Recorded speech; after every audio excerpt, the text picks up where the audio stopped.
and right now I am going to review the movie The Holdovers, starring Paul Giamatti and Dominic Sessa, and quite a few other actors, all very good. And I'll try to explain forthcoming why it is that I think you all should watch this movie, hopefully in the theaters, and if not, catch it later on, preferably in physical format, Blu-ray or DVD. Yeah, the road trip aspect of the movie, I just personally, those one of my favorite genres of film, and I really like when they make you like crave like going on the road.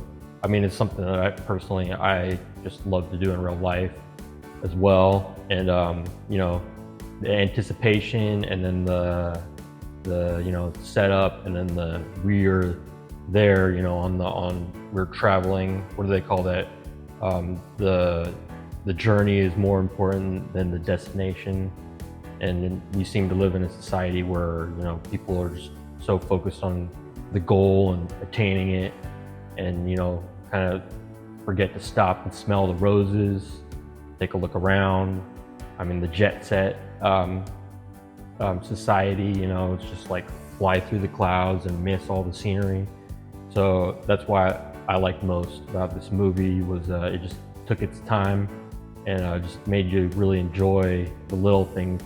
I personally found the movie, at first it was funny, like giggle, and I was like, I guess it'll be amusing, but further went along, it reminded me, I was having memory recollections of previous Alexander Payne movies, but it kind of ramped it up and up and up, and it just got funnier and funnier.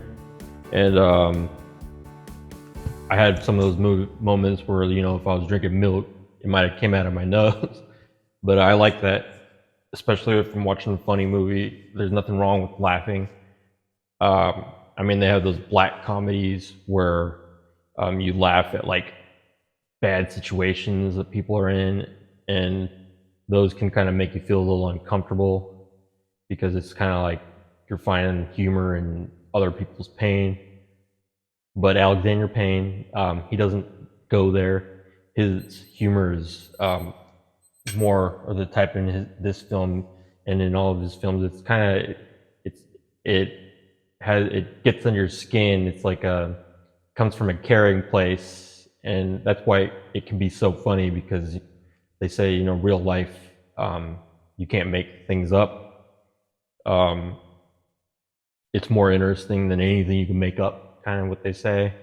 And it kind of has that kind of humor where it's just like the situation, it's so real that you just can't help but laugh, because you can kind of recognize it in yourself, moments that you've been through, and you're watching these characters and they're going through it, and it's like, I'm just glad that I'm not there right now, but I do totally remember being there, and this is almost exactly what it was like. The African American lady in the movie, she plays the cook.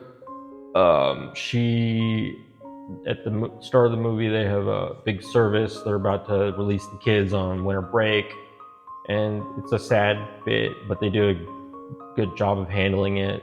They mention how her son was a soldier and he lost his life, and they're praying for his soul type stuff. And then that's the introduction to her. And at that point, we don't really know that she's gonna be like in the movie or how much more, but she ends up turning into one of the main supporting characters, and she's basically around every other corner in the movie. And they do a really good job of showing her feelings, and the bouncing between happy and sad. She's happy because she's staying there because she misses her son. She feels it's her duty to stay there, and because she thinks that leaving there would be like abandoning him. And it makes sense kind of the way that she explains it. So she's doing it, staying there to fulfill, the relationships that she had with him. And then she's comfortable because the other people knew him, so it's like they can talk about him and stuff. But on top of that, she's trying to be herself and do her job and get along with people, and even have good times at certain moments, you know. I mean, she seems to be a jovial personality, so she's a fun character. I really enjoyed her in the movie. She's a new actress, at least for me, that I haven't seen before. But I'd enjoy seeing more of her stuff, so I'll definitely look up her name. Oh, there's an antagonistic relationship between Paul Giamatti's character and the dean at the school, and you find out through the movie. I mean, I don't want to give too much spoilers, but there's a bit where you find out that the dean was actually like one of his students, not one of his favorite students either. So like, you can imagine that their relationship is a bit strained, and it's always funny when they have meetings, and basically the movie leads up to the big meeting. You know, other characters are involved. So it's kind of like that's the showdown. You know, in an action movie, it'd be some big action set piece, but here it's like the main characters, you know, in a meeting, and it's like kind of like all what is it? Drawing a conclusion to all the main threads in the movie all at once. And because this is a comedy, handled in a basically hilarious way, but it's also somewhat bittersweet because that's what Alexander Payne does best. Okay, so that would be my review of The Holdovers, directed by the great Alexander Payne, director of Election with Matthew Broderick. I still must catch that one. I think Reese Witherspoon's in it too. From the movies that I've seen, you know, Sideways is the big one. I think he had one in between there. I can't quite recall. I mean, couldn't believe that he would take that long of a break at that point in his career. About Schmidt, one of those movies that you don't think you'll want to watch, and then when you do, you're just, I mean, it's basically every Alexander Payne movie for some reason. Then The Descendants, I guess George Clooney, some other cast members. I hear good things about that one. And then now The Holdovers. So, Nicholas. Can I sit in the front? No. I mean, I used to think I could prepare them for the world, even a little, but the world doesn't make sense anymore. It's on fire.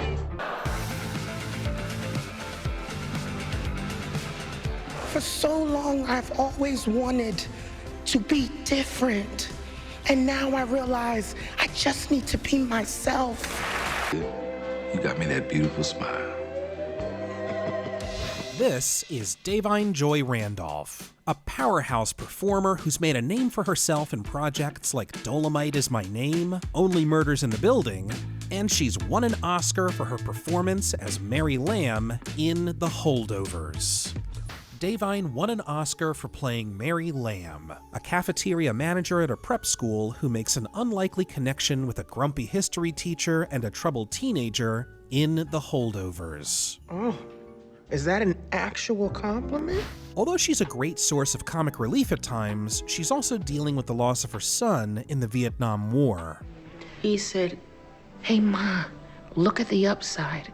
When I get discharged, I can go to college on a GI Bill." College.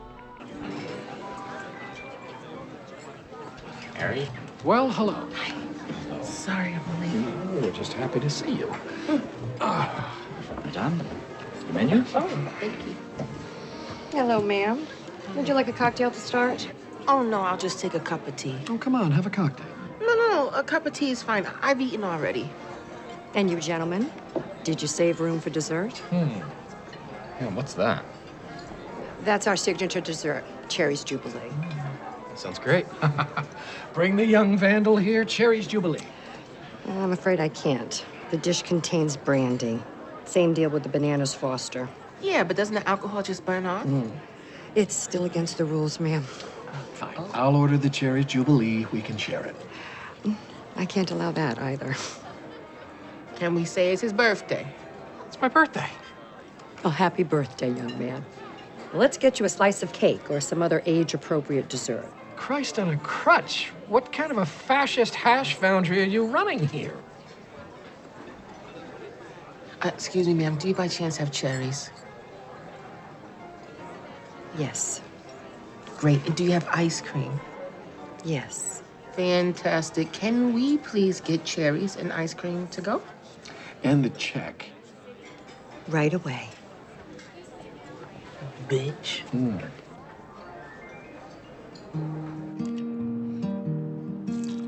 And little James Beam. All right, all right. Oh! Presto, cherries jubilee. Ooh. Until next time.